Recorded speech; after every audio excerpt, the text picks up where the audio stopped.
Aloha and welcome to Insights on PBS Hawaii. I'm Lauren Day. We open tonight's show with heavy hearts. Our thoughts are with the people of Maui tonight and all of those who are experiencing extreme loss and hardship due to those devastating wildfires that happened this week. I think I speak for everyone here in this room tonight and also everyone here at PBS Hawaii, but it does make it a bit challenging and difficult to even think about something other than the people of Maui tonight. But we are here on Insights to talk about that proposed pedestrian bridge over the Ala Wai Canal. So the city and county, we're going to talk about that this evening. The city and county of Honolulu set to move forward with those plans to build a pedestrian and bicycle crossing over the Ala Wai Canal connecting the McCully-Moʻiliʻili neighborhood to Waikīkī. Now, according to the city, the bridge is to be called Ala Pono, will connect key neighborhoods and enhance public safety for roughly 3,000 pedestrians and cyclists every day. It's also designed to provide an emergency evacuation route from Waikīkī for about 20,000 people. With $25 million of federal money secured, construction is now set to begin on Ala Pono in 2025. The total estimated cost of this project is more than $60 million. So what are the pros and what are the cons of the bridge? And where is the rest of the money coming from? We look forward to your participation in tonight's show. You can email or call in your questions, and you'll find a live stream of this program at pbshawaii.org and on the PBS Hawaii Facebook page. All right, now to our guests in studio. We have John Nouchi, the Deputy Director of the Transportation Services for the City and County of Honolulu. He previously served as the Deputy Director of Planning and Environment for the Honolulu Authority for Rapid Transportation, or HART, and the Director of Planning and Service Development for Oahu Transit Services. Laura Ruby, joining us via Zoom, is a longtime Moʻiliʻili community advocate, activist, and historian. She coordinated and edited the book, Moʻiliʻili, The Life of a Community. She also taught a seminar at the University of Hawaii at Manoa about Moʻiliʻili, where students walked, interviewed residents, and compiled historical data. Jeffrey Merz has served on the Waikīkī Neighborhood Board for the last 18 years. He's originally from St. Louis and has a Bachelor of Science in Urban and Regional Planning from Missouri State University. He has lived in Waikīkī for the last 22 years and currently works for a Hawaii-based architectural engineering planning firm. Dave Barber grew up in a small town in Iowa and is a Vietnam War combat veteran. He moved to Hawaii nearly 40 years ago and has lived in Moʻiliʻili for the last 30 years. He has served on the McCully-Moʻiliʻili Neighborhood Board since 2018. Thank you to all of you being in studio and also Laura joining us virtually via Zoom this evening. John, I want to start with you tonight. Can you give us, bring us up to speed? Where are we on this project? Right now, we are concluding our work on the environmental process with this project. As a federalized project, we do have many steps we need to go through to make sure we measure its impacts and propose mitigations for things that the project might have an effect upon. And so I do want to be very clear when in all of the headers and the lead-ins to this, it says the city is moving forward on. When we say moving forward, we are still working through the environmental process, and we want to make sure that we consider community input and all of the users that abut the park, that are neighbors, the community, people that, that we can take in everyone's input on this very valuable project. Mm-hmm.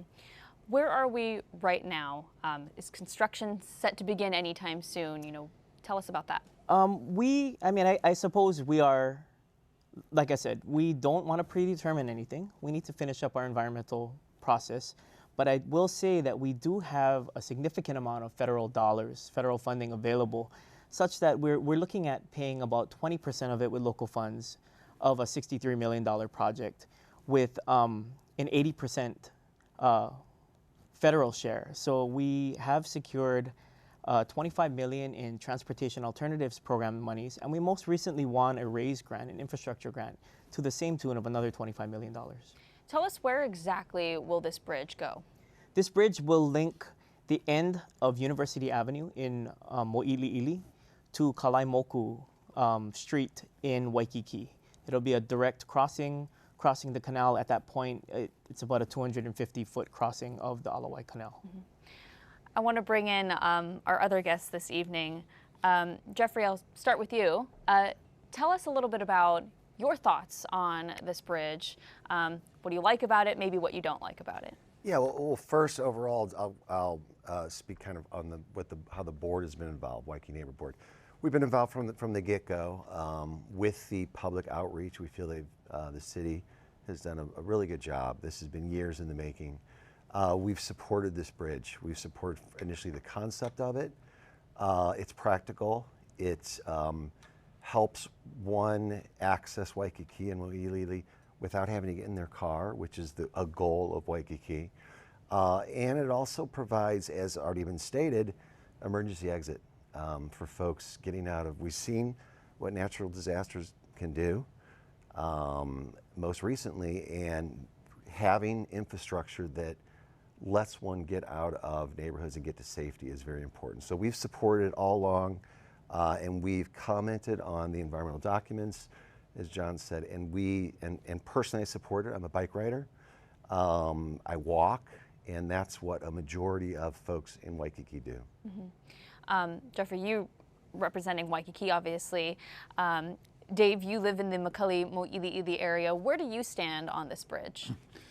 I'm a member of the neighborhood board, McCully-Moʻiliʻili, number 8. We have passed resolutions against the bridge, at least the design of the bridge. Originally, we had a lot of members that didn't want the bridge at all, but they've kind of settled back to the point where we don't mind if there's a bridge, but we're completely against the design. We think it's way too big, way out of place looking, too expensive.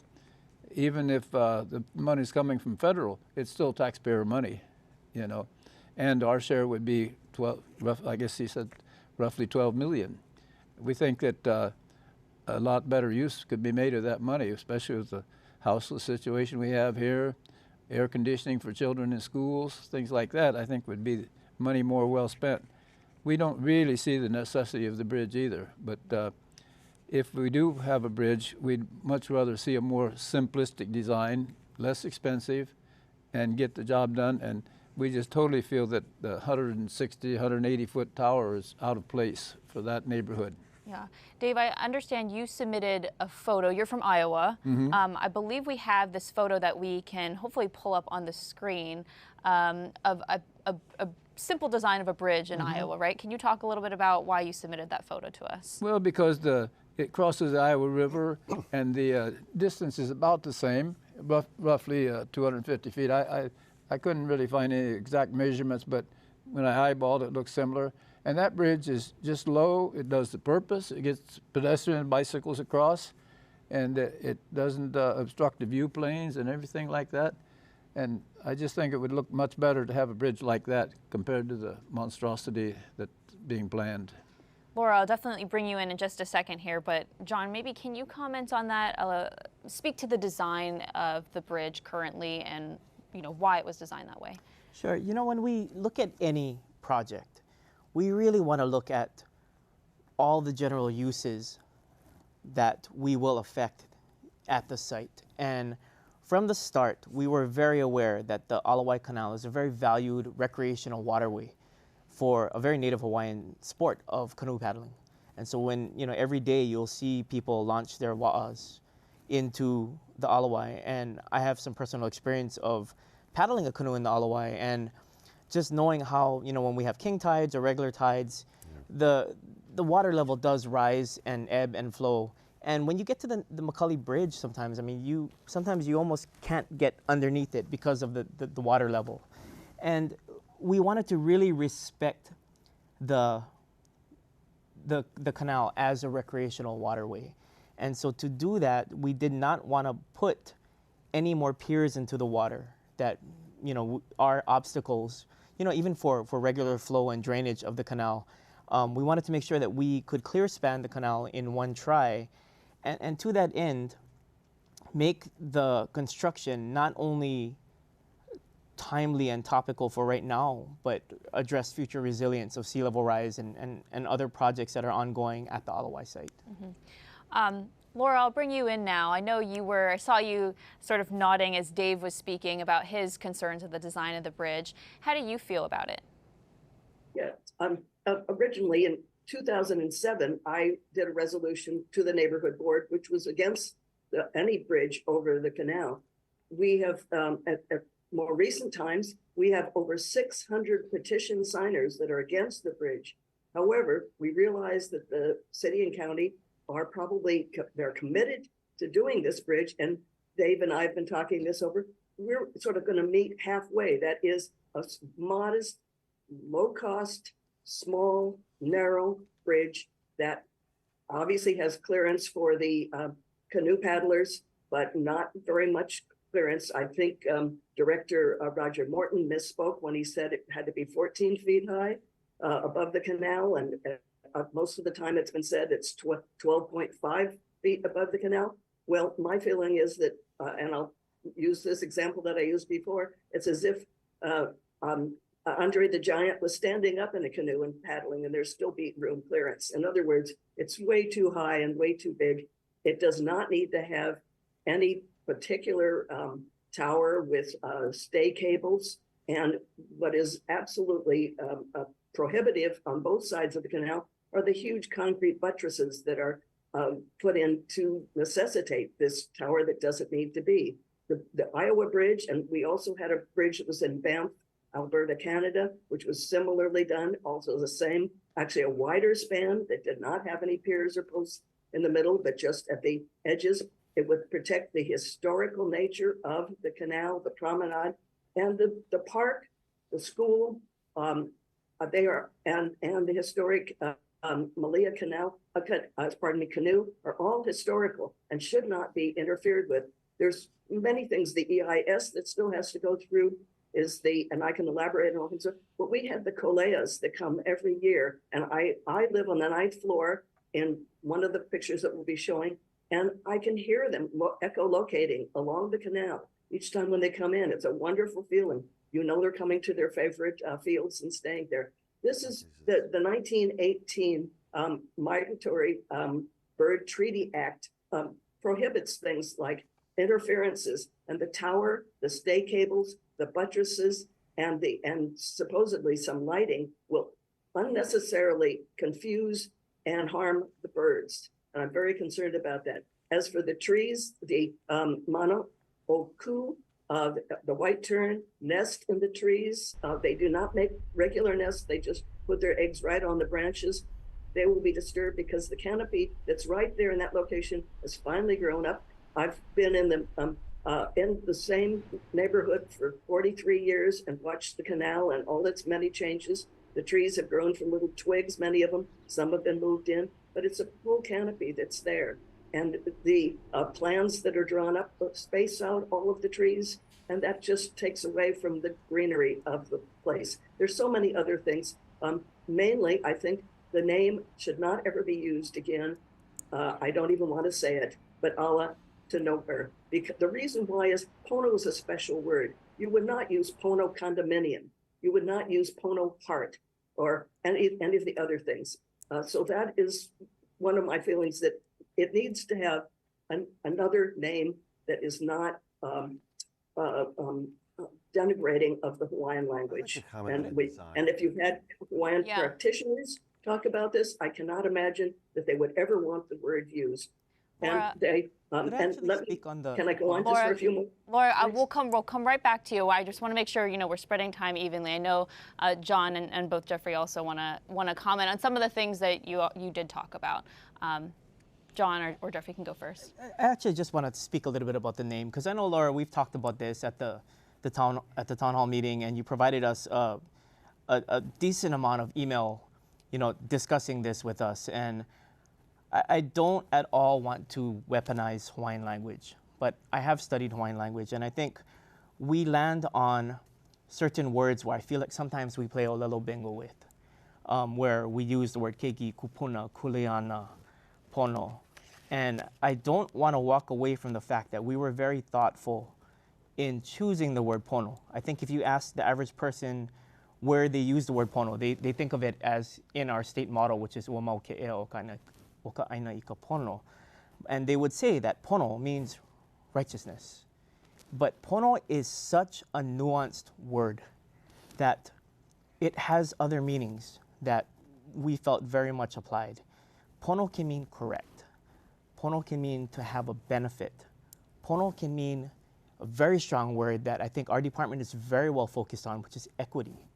So if we look at it through that lens, we can look at pono as meaning equity or morality or having some benefit or things that imperatively we should be taking on. And I think from a mission of the city, we're looking at transportation equity. And that is one of the reasons why we did choose that. And Pono also has talks of a use, a purpose, or to plan. And I think with this bridge, we are harnessing, maybe we haven't planned enough, and we've let our infrastructure grow in the tall buildings, the development of Waikīkī and Moʻiliʻili, and both sides of the Ala Wai, to a point where maybe we should have planned more infrastructure in the beginning, because now we're kind of stuck with the mobility that we have. But maybe I'll just leave here, and like I said, I don't want to weaponize Hawaiian language at all, but I think a little known mana'o of Pono is hope. And so we hope for a different outcome that people can get across the Ala Wai with, by other means than jousting or jiving with cars. And it kind of brings to mind there's a Hawaiian proverb that's mai pono hana, aka e hana pono, which means don't work carelessly, but let's proceed with care. And I think that's what we're trying to do right now when we're in our phase of community engagement right now. Mm-hmm. Jeffrey, I know you had some things you wanted to say. Well, yeah, we saw the picture from Iowa. With all due respect, we're not in Iowa.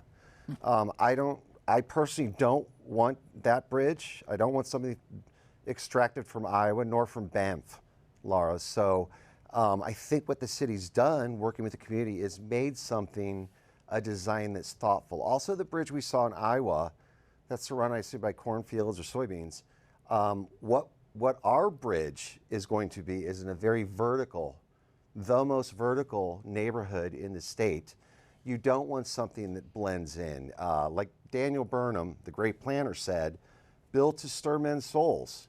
We have that ability to create a timeless feature, not just a utilitarian bridge crossing the Ala Wai. So I think we need to focus on that. This is an ability to do something that costs a little more. It also elevates your soul for the pedestrians and for bicyclists and people for all access. So I think, sure, we could do a utilitarian McCully Bridge, but let's elevate this discussion and let's do it right this time and make it timeless for the next generation. Dave, can you speak to the concerns that your community has about the bridge? I know you kind of talked about the design a little bit earlier. Mostly that it looks out of place for that location, that it like sticks out like a sore thumb. It just doesn't seem right. And the reason they want to make the bridge in the first place, I thought, was the utilitarian aspect of it. One function. But I think that bridge would look nice in other locations. Maybe in Boston, they have some cable stayed bridges and stuff like that, and you might put it in that area. But in Hawaii, in that place right there, to me, it looks totally out of place. Are there other concerns that your community has apart from the design? Well, the expense of it. And also, I just wanted to mention, too, that not only did our neighborhood board have a resolution against it, neighborhood board number 5, Diamond Head, Kapahulu, and St. Louis, they also passed a resolution against it. So both neighborhood boards in that area are against it, against the design. Laura, I know you had your hand up. You wanted to add some things? Well, there's no reason why it couldn't have been called Kalaimoku Bridge. All 3 of the bridges that cross are all named after the streets that they're connected with. And that would not offend anybody, and it would not put a trapping on something that should be a simple, modest, narrow footbridge.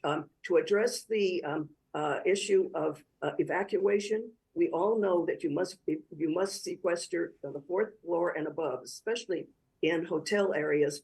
You don't want people running around like what happened at UH a few years back, where the students didn't know where to go when they were running all around. We do not want that thing to happen, and the good placards in the hotel rooms will tell people to sequester in place. Furthermore, going across the canal to the Mauka side is actually lower than the primary dune, which is Waikīkī. And where would they be running to? They would be running to a space that is more or less without any resources at all. And further, I'd like to ask Jeff, did you survey the people in Kalaimoku Street? On either side of the bridge are both residential communities. And if you've surveyed them, if we have 600 people on our side and we didn't try to get all of the signers that we could have, did you survey all the people up and down Kalaimoku Street and find out what the percentage of them actually wanted?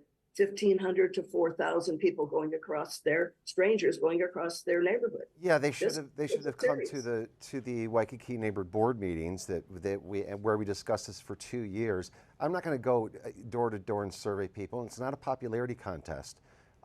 They need to show up at the neighborhood boards and they need to comment on the environmental documents. That's how the process is done. So no, Laura, I did not go around down streets and interviewing people. Well, in other words, you haven't contacted them because people don't normally come to the neighborhood boards. They're very small populations usually that go to neighborhood boards. I'd just like to say another thing. I said to the mayor at the town hall meeting, and John, you were there, and I said that many, many plans have gone to the archives in the Fosse building and parking basement that have never been developed. For example, you know, the Wahila Ridge towers were never done. The super ferry was never done. And if way back in the 30s or the 20s even, the Mauka roadway on the Mauka side of the Ala Wai Canal was planned for but never built. That's why the space had been open for such a long time. So these plans are all sitting there in the basement archives.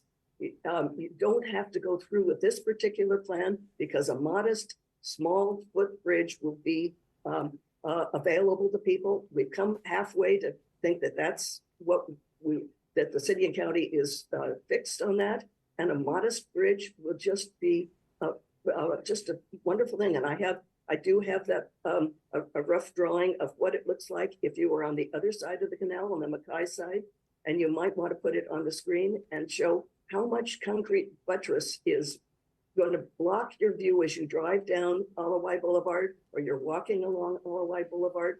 And it's huge. There has to be 150 feet of ADA compliance on that side that is a zigzag trail. And then on the other side, on the Mauka side, there's another 150 feet that goes right up into my doorway practically at the corner of Hi'iwai Street. And this is bisecting the entire park. In other words, our park is heavily used by especially the paddlers, and the paddlers have regattas and they bring in their trailers with their canoes, and the park is just crammed with people very anxious to take part in the paddling exercises. Laura, your concern about the design actually is a good segue into, I want to bring in this viewer question that is for John here. This is from Dale. He wrote in via email. He's asking, why do we need such a grand suspension bridge structure? Doesn't this unnecessarily increase the cost and sight lines of the bridge? Could you speak to the design? So this is what's called a cable stay bridge.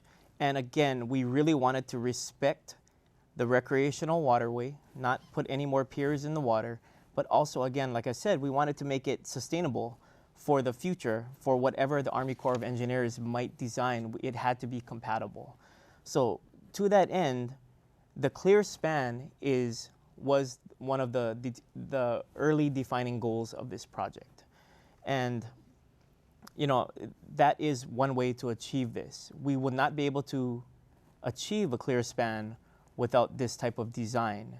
And you know, I really like the fact that we have Engage here, that you know, we can sit across the table from each other and talk about this. And you know, as we're talking as a community, I was prepared to come here today and just feel that people were against the concept of a bridge, because I have been working with this for a long time. We reviewed plans all the way back to 1950 when 8 potential bridges were proposed along the Ala Wai.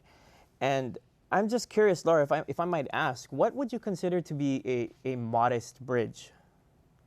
A bridge that could carry foot traffic and bicycle traffic, one that would be restricted from mopeds and other electric bikes and things like that. That's going to be a security problem. There's a whole slew of things down the way that have to do with police and security enforcement, comfort station improvement, all of those kinds of things. Those have to be all figured out. If there was a charrette at the beginning of the stage, I went to the very first meeting and it was already accomplished. The fact that we couldn't even decide what we wanted as a community. And this was very concerning to us. Now, this the concrete buttresses are just going to be huge. If you would show the model that is being shown by Roger Morton and all, and I tell my students, because I've taught large public sculptures to my students at UH, and I tell them that any model you make, you have to hold it up to eye level so that it is the eye level that you're seeing it at. So in this case, 6 feet. And you will see that it is going to dwarf the human scale. The human scale will be devalued. And it is just a contrary to the way humans like to feel in their spaces. And furthermore, I live right at the corner, and it's going to be taller than my 9th floor apartment. So let me but again, a modest, what would the width of that be? Because, you know, we anticipate the demand for this to be quite high. And when we're looking at transportation equity, we have all kinds of transportation, I think, in terms of active transportation and e-bikes, whether you like them or not. We have all these other kinds of devices. We have scooters coming on. We have one-wheels. We have electric skateboards. We have skateboards. And we would like to be agnostic as to how do people get around, what mode they choose for themselves. And, you know, we're already contending with sidewalks. And even if we built the widest of sidewalks, I think we don't want to encourage conflict between, say, Keiki and Kupuna and our, you know, these active transportation users. And we're already hearing that with, you know, the mixing of modes. In designated areas we have. So I just want to make sure that we have enough space to accommodate the demand. And as you say, modest, what would you be thinking of in terms of a width? You're familiar with the Ala Bridge that they built for our bike and pedestrian path. You're familiar with it. That's wide enough.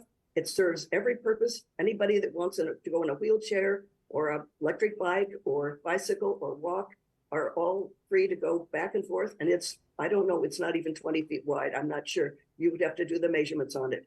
It's a very simple bridge, and it goes across the Ala, and that is the continuation of our bike and pedestrian pathway through the whole park, and it ranges that way. And there's nothing more that's needed for that, except the railings would probably have to be a little more higher and with a nice designed cable and metal edges or something. So I'm like glad that. we can agree, because our bridge is proposed right now at a 20-foot width also.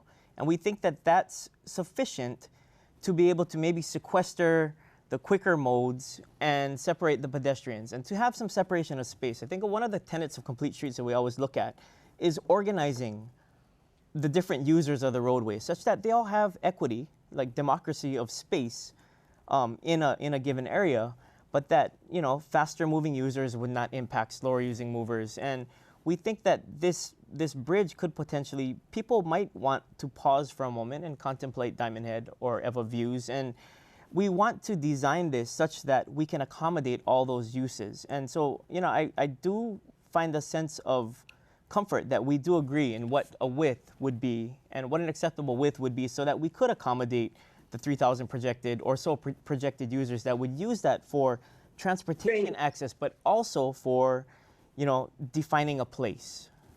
Yeah, and just a second. One of the main defining places is the view sheds or the view planes. And the view sheds and the view planes, I again teach this to my students, it will be entirely cut off by the tower and the stay cables.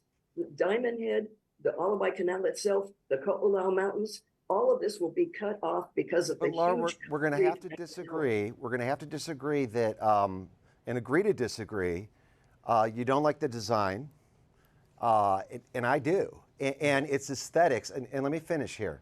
It's aesthetics, it's design, so that's subjective. There's no absolutes here. I think that the design enhances the experience to view Diamond Head, to view down the Ala Wai.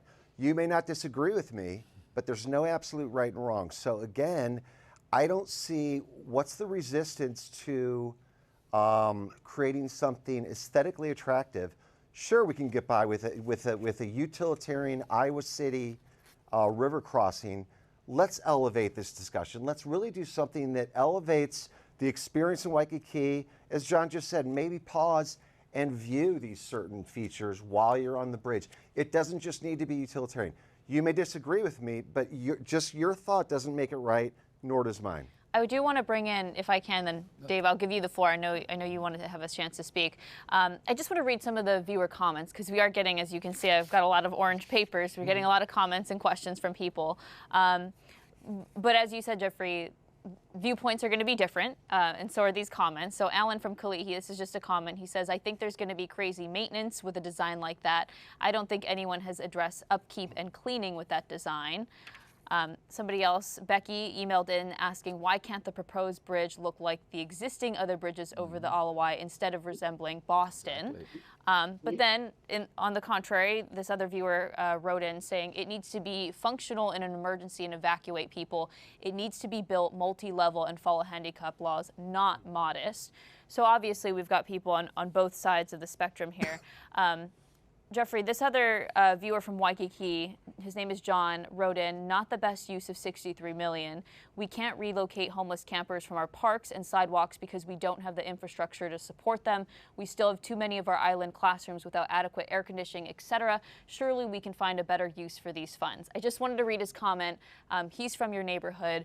What do you have to say to that as far as what you're hearing from other Waikīkī residents? Well, he raises good points. All these are problems. These are two different buckets of money. So we wouldn't just transfer DOT, our federal highway funds over to the homeless issue.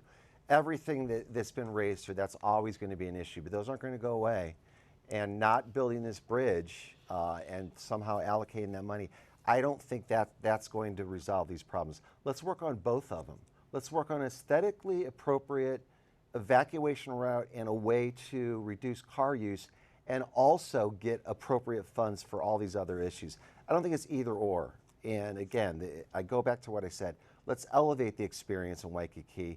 We don't have to do a utilitarian bridge because there's a homeless encampment next door or there's problems with the cost of living. Let's do both. Let's resolve both. Dave, you wanted to say something. I just wanted to say that Kalakaua Bridge for a moment, and look at the diamond head motif on the Kalakaua Bridge, and see that could also be replicated in some ways on this bridge. Laura, I don't mean to cut you off, but Dave did.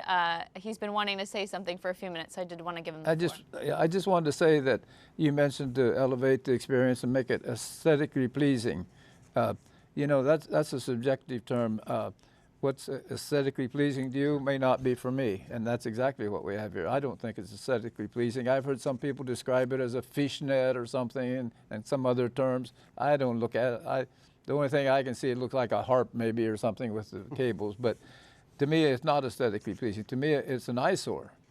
And so we just have different opinions about the style. So again, context sensitive, right? We know that there's a lot of recreational use of that waterway by Native Hawaiian canoe paddlers. And what we did want to do was honor the mast of Polynesian voyaging canoes. And if you look at the profile of the bridge, it really does mimic and cast the profile of the Hokulea and other of the long distance voyaging canoes. And it is intended to look like a sail design. But I understand, we're not going to agree on aesthetics, but I do want to point out, we are not at a final design. We've tried to reduce the height of the tower, but when you put that tower against the other densities that you see in the neighborhood, the tower is shorter than a lot of the buildings that abut it. We have buildings that are, you know, almost 40 stories high, and this one's about potentially about a 16-story height. And so we just want to offer that perspective that looking at this in the context of what we're building, we're not building this in the middle of a blank field. We're not building this. We're building this in connecting two areas that have huge residential and commercial densities, and in fact have such a high density of people that I don't believe that our transportation infrastructure has kept up to move people around efficiently. And even those who use automobiles would say that there's a definite problem getting in and out of Waikīkī. John, this question is for you from one of our viewers who wrote in. Can you please explain how the city can build such an extravagant bridge when they cannot upkeep infrastructure elsewhere? Also, what will be the maintenance costs? I know a couple people actually have wrote in asking about maintenance on this type of bridge. So I always approach maintenance as it is a program cost. And through our city process, before we embark on construction and of a project, we do have to project out the maintenance costs. But if you look at it, this is no different than any other bridge that we have in our network. We have, in addition, we have a rail alignment that is essentially a long bridge. Everything the city builds, not unique to bridges or this type of infrastructure, has a maintenance cost. You know, we build a road. Roads aren't free. You know, everything needs maintenance. Anything we touch, anything we build, anything we program for the good of our citizenry, it all requires maintenance. And I just don't want to single out maintenance for this piece of infrastructure when, I mean, I know from just my perspective, if I put a bus stop out and we build a shelter, that requires maintenance. So there's an inherent cost in everything, and we are still going to program out how much it costs to maintain this, but I don't think we should isolate the bridge in terms of being so vastly different than building any other structure. I mean, even if we built a road bridge, that's still, all those McCully bridges, all those other bridges also require maintenance also. Jeffrey, and then also Laura, I'll bring you in for this as well, but I want both sides, Waikīkī and the Moʻiliʻili community, since you guys were representing those neighborhoods, to comment on this. Do those neighborhoods have concerns as far as during the construction process of this bridge goes? Yes, in fact, we responded to the draft EA, and one of our concerns was, especially on the Makai side, where's the staging area going to be? It's tight there already. We don't want to impact cars. We don't want to impact pedestrians and now bicyclists. But the city will need to come up, or the contractor come up with a staging area, both on the, and Laura, this goes to what you said, that there's a lot of use on the Mauka side.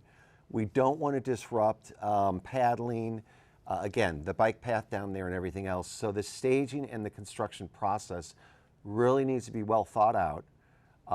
And what do they do when there's king tide? What do they do if there's a tsunami warning?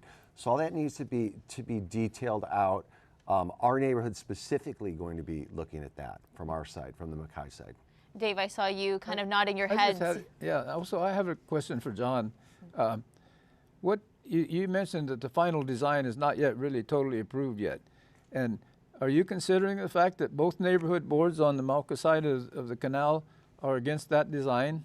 And they both represent a large portion of the population? When you say against that design, we do have to design the bridge to a certain standard to achieve some of the successes and some of the minimum qualifications of what we intended to set out to do. And again, I'll go back to those, and I don't want to hit them ad nauseum, but sustainability, compatibility with future uses of the canal, including the Army Corps project. And you know, when it comes down to it, the design of the bridge, we have pivoted into how we're going to deliver this bridge. We were going to do something called design bid build, where we would have to procure a designer. The designer would make a final design, then we would go out to construction to build that project. We are now pivoting to do a design build, which then contemplates, we put out a request for proposals. We end up looking at, we state, you know, what are the must-haves and what are the minimum pieces of it. And we can work with a design builder to actually refine the designs that we have already come to a certain percentage of completion on. So if people don't like the design, we can work on design refinements. But I think the general character of the bridge, I will stick to the fact that I do believe we want to do a clear span. We want to make it compatible with any future Ala Wai Army Corps, 100-year flood, sea level rise, king tides, and all of those things. And we want it to be respectful of the native Hawaiian canoe paddlers. And I think that is kind of our rubric that we're trying to address here. But I think the simple span like the Iowa City Bridge could still accomplish all those goals. It could have enough clearance for the paddlers. You might have to put a couple pillars in, but you mentioned about the water flow around those pillars. I think that would be negligible. I don't see why it would hurt to have a couple small pillars, just enough to support a pedestrian bridge.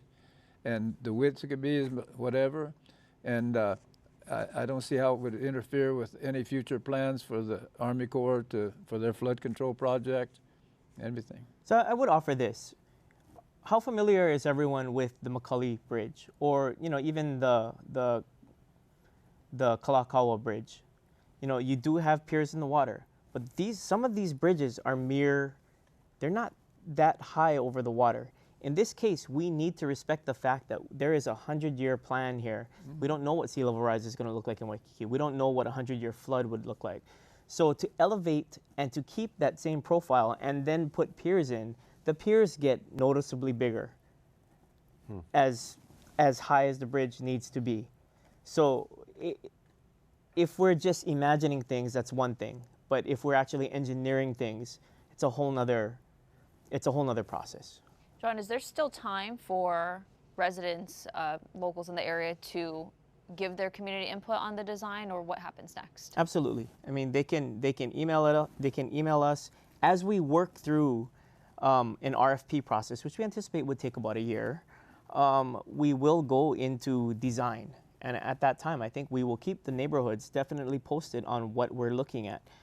Say we don't agree on what the tower design looks like. That's negotiable. That we can talk about. There's probably a minimum height that it has to be for engineering, because not everything is aesthetics, not everything is looks. We have to have some functionality and some basic tenets of physics built into it.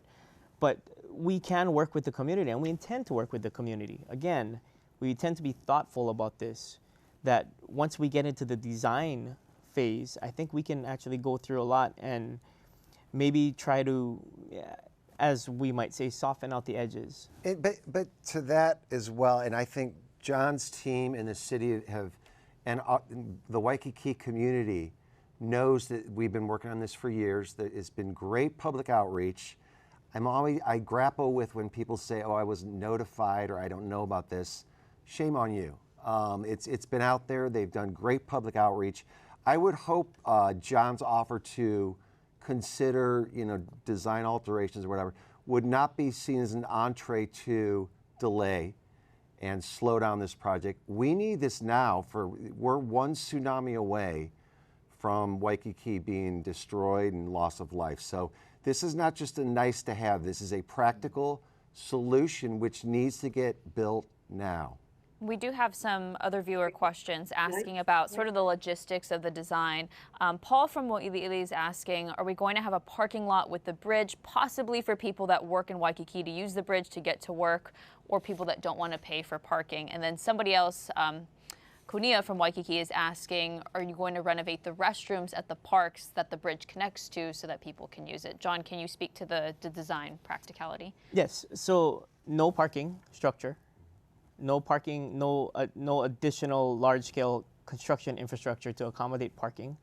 But we will be working with our Parks Department and with the users of the park to work on mitigations to having this bridge here. We understand that we hear loud and clear from our communities that there are concerns that more people will come and use the park. And I don't chalk that up as a concern. I think of it as a great thing. Mm-hmm. If more people can come and use the parks, then that's a great thing, but we have to be on the hook to prepare for that. That's an effect. More people can come into the park, then we need to build up the capacity, the quality of the facilities there, the canoe halau, the restrooms, even working with our parks to talk about the community gardens that are there, and just that accessibility. I just don't want people to forget that the very reason that maybe some people look negatively on the bridge being there is, oh no, people will use it. Mm-hmm. That is absolutely not the problem. Like if we get to the point where people use it, I might just put out there that I don't know why it's like this, but we have students that go to Ala Wai Elementary School that live across the canal. Yep.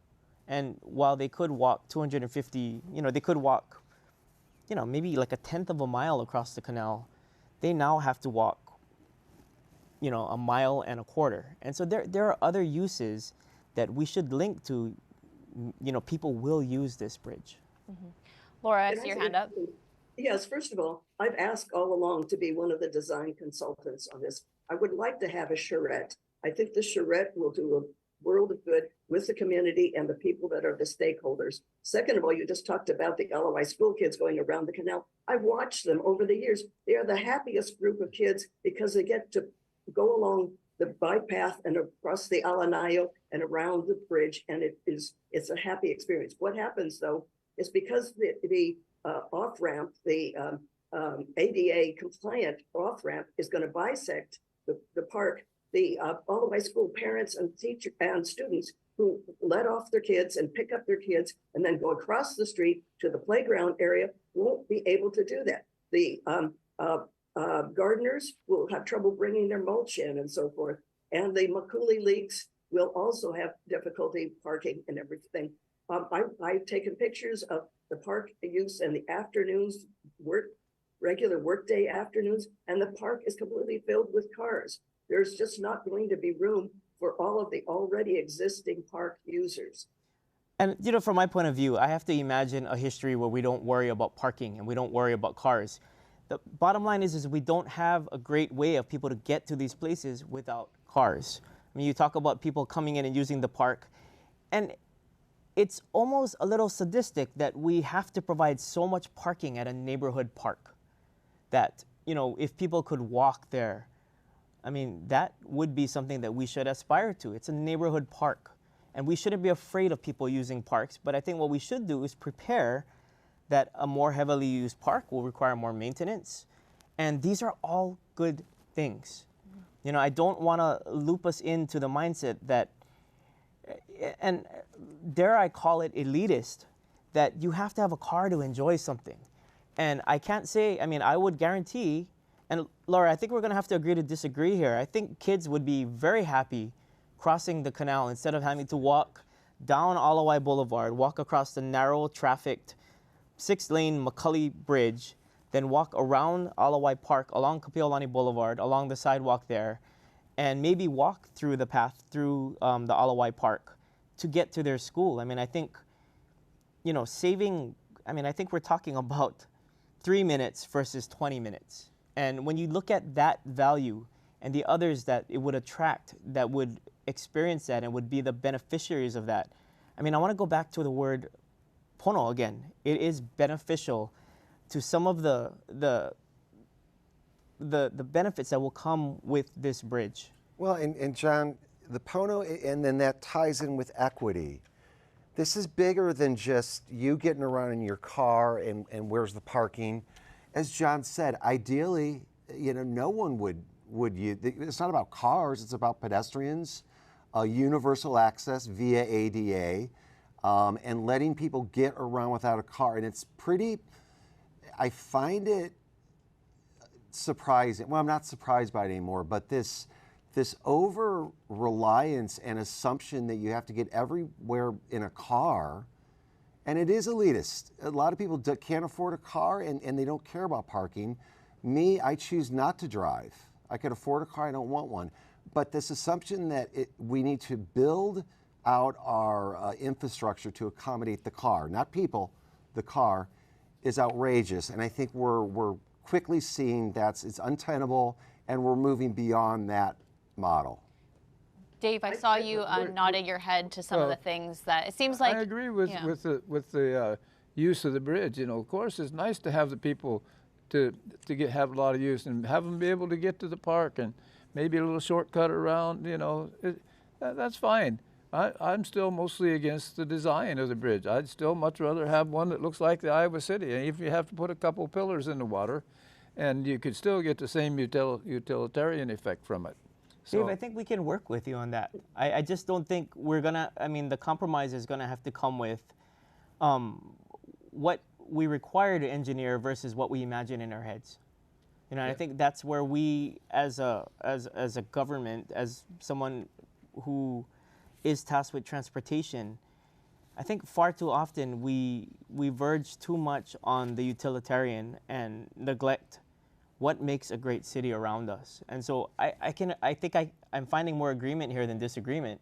If we found something that made sense, then absolutely the bridge is a benefit to both neighborhoods. And I actually find a lot of comfort in that. I think we can work together over time to see where we land. John, what would be the next steps then to maybe have some sort of community discussion where people could talk about the design without maybe holding up plans for it?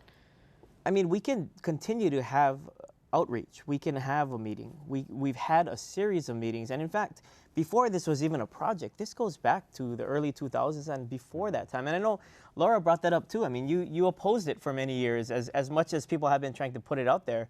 But I do know that from the early 2000s, the momentum has shifted a little bit in the sense that I think people are looking for other ways to get around. And if you look at how miserable it is to get from, say, University Avenue and Kapiolani Boulevard, on the weekends, on a regular Saturday afternoon, you see cars queuing up to make that left turn onto McCully.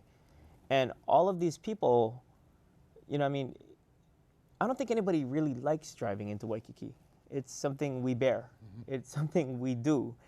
And if I can take a little personal note of privilege here, like I grew up in the Moʻiliʻili area. And I spent most of my life along the banks of the Ala Wai, along Date Street, you know, went to school there. And I never once thought that Waikīkī was close, when in fact it's right there. And so to that end, I mean, I think there are generations of people who live in Moʻiliʻili that still think getting to Waikīkī is a trek and a hustle, and they don't do it unless they have to, unless they work there. And so building these community connections, I think, is something that we've neglected for decades. And I think the agreement that we seek that a bridge could be useful here, that's a great starting point for a discussion. And I really do appreciate that opportunity. I do want to say, a lot of these orange papers that I'm getting are all of the viewer comments and questions. There are a lot of them tonight. I'd say it's about 50-50 just by, you know, kind of eyeballing it as far as people who don't want the bridge, don't like the design, and then some supporters. I want to read a couple of them, if that's okay, just to kind of bring in other people in the discussion. This is actually from a resident from the Big Island. This person says this bridge would not have been built if for a canal in Kalihi. It's for tourists in Waikīkī, not for locals. However, on the contrary, could I actually address that right now? Sure. Because I like to think of myself as someone who, at the forefront of what I do, and I'm sorry, I'm a little out of sorts today because of a lot of the things that are going on, but I will push hard against anyone that suggests that we don't have equity in mind.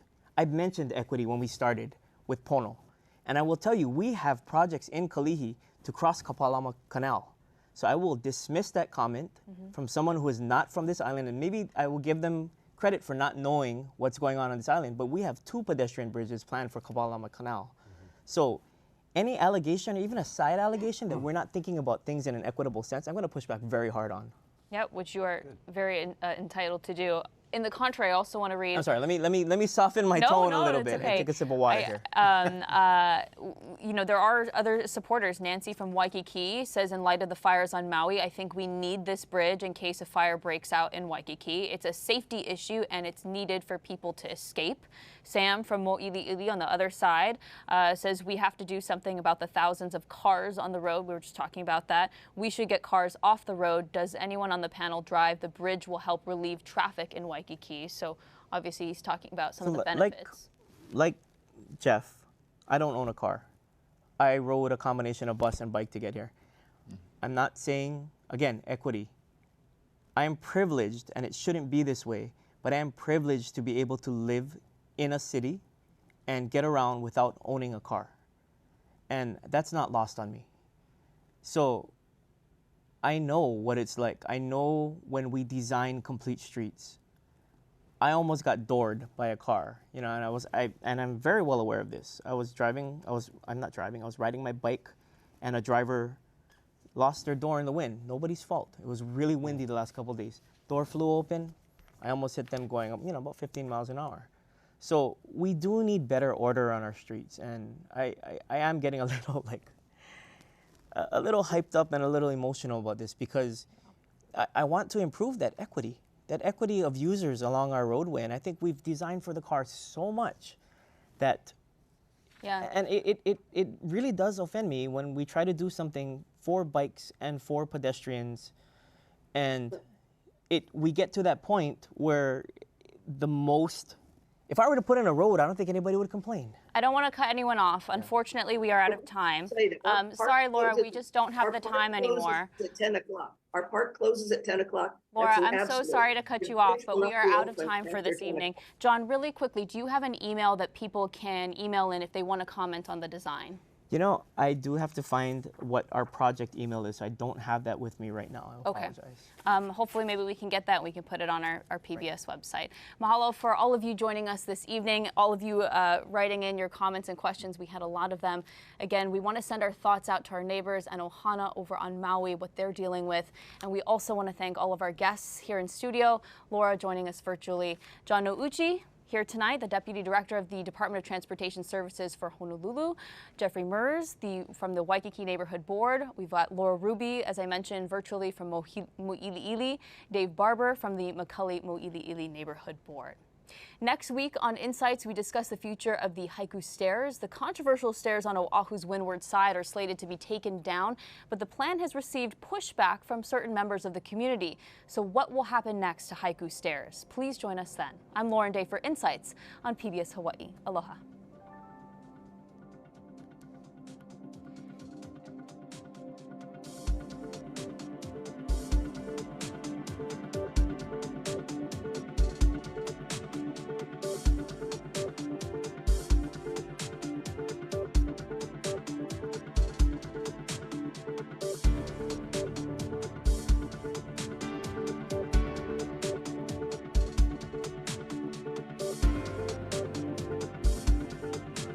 Local broadcasts of Insights on PBS Hawaii are made possible by the support of viewers like you. Mahalo, and by First Insurance Company of Hawaii, protecting Hawaii's families and businesses since 1911. Ulupono Initiative, building a more sustainable Hawaii by investing in local food, renewable energy, clean transportation, and waste and freshwater.